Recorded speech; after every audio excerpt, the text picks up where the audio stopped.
Team 15 is presenting the against position for the statement that violent video games cause more violence in society.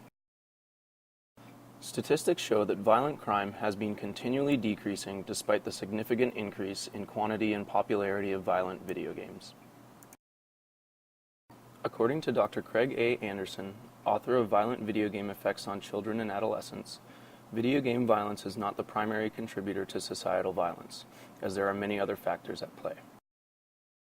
Despite nearly exponential increases in the amount of video games sold, violent crimes have continually decreased from 1998 to 2011, as is shown in this graphic from the Electronic Software Association, titled Computer and Video Game Sales in Billions of Dollars versus Total Violent Crime Offenses.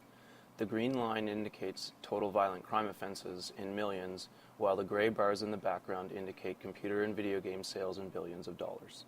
Furthermore, the U.S. Department of Justice reports that from 1990 to 2006, the homicide rate per 100,000 people has dropped from approximately 10 to around 6, and with 300 million people in the U.S., this is a significant drop in the amount of homicides committed.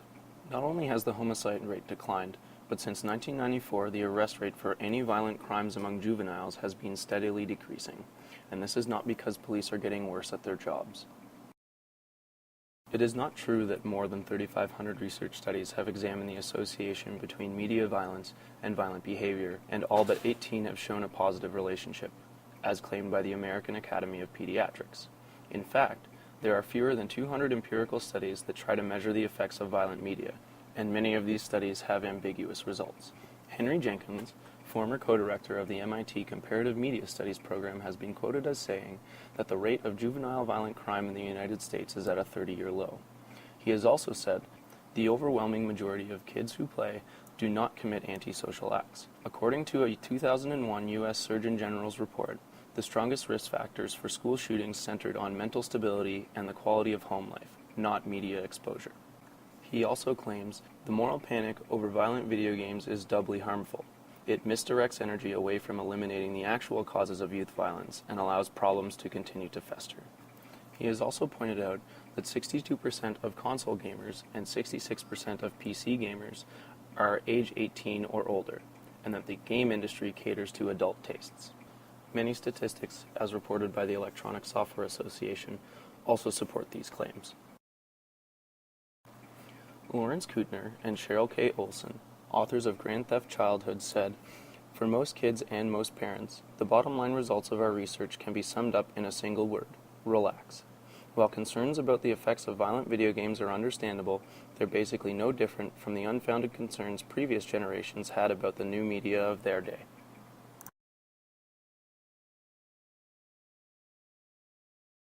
Violence has been rooted in the human society since the dawn of man, and it will always be so. Video game is just a media, a form of entertainment, and an art form like books, music, TV shows, and movies, not the cause that leads violence in our society. Shakespeare was widely regarded as the greatest writer that has ever lived, crammed his works with gruesome murders and chilling cruelties, which were lapped up by his audience. People have always been worried about and putting the blame on the new form of media and art. To put it into historical perspective, the Greek philosopher Plato worried about the deleterious effect of poetry on youth. Critics have been worrying about the effect of movies since there have been movies. Nowadays, parents group worried that the fantasy role-playing game Dungeons & Dragons would turn teens into axe-wielding monsters. People just like to have something to blame for when bad things happen. If violent video games are to blame for violent crime, is Formula One to blame for speeding? Are cooking programs to blame for people being overweight? Is consensual adult pornography to blame for sexual assault? Of course not. Violence is found in all societies, and its causes are a very complicated topic. It doesn't have a single cause, and likewise no single study that would provide conclusive proof that violence in visual media is leading violence in society. The discussion should not focus upon violent video game or violent visual media. It should focus on risk factors that might cause media to affect people in different ways. Our next point is that violent video games do not have a negative psychological effect on society. In a joint study of universities in Australia and New Zealand, adolescents from 100 elementary schools were joined to determine the effect of violent video games. Participants were questioned before playing regarding their personality, anger, and anxiety traits. The participants would then play Quake 2, a violent first-person shooter game, and their traits were reassessed. The conclusion of the study found that there is no evidence to suggest that exposure to violent video games has an effect on anger trait and, by extension, an effect on their psychological behavior. Another study was conducted by a Harvard experiment that exposed violent video games to children with high level of anger and hostility coupled with explosive behavior. Children with these characteristics often resist psychotherapy sessions and require alternative methods to regulate and gain emotional control. In this study, children are exposed to an arcade game to shoot and kill hideous aliens. The children's heart rate is monitored and their ability to shoot is withdrawn if the heart rate increases past a certain level. The study reveals that after multiple sessions with the game, all of the children gradually learn to control their heart rate, which signals the ability to learn self-regulation and thereby control their psychological behavior. In addition to not causing a negative psychological effect, one study found that playing violent video games is actually beneficial and helps people make correct decisions faster by developing a heightened sense of their environment. They tested several young adults by having half of them play violent video games like Call of Duty and Unreal Tournament and having the other half play a slower-paced game like The Sims.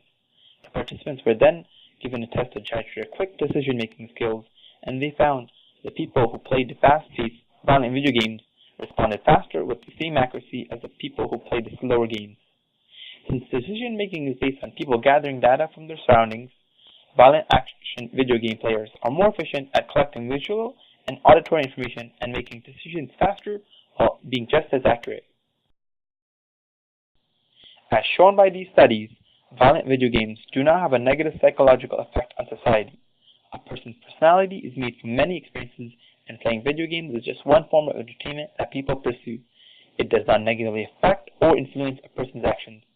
To fortify our point, here is a video of a 12-year-old who plays violent video games and him shooting a rifle and his reaction afterwards.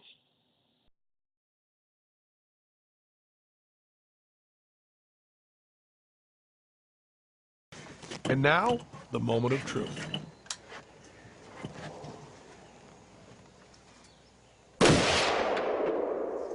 Okay, just go ahead and take your finger off the trigger. And now just lay the rifle down on the sandbags. There you go. So, did he like it? Have we, with the help of the video game industry, created a monster? Would you like to fire off a couple more? No. You don't want to? Not exactly the reaction you'd expect from a brainwashed pre-adolescent killing machine.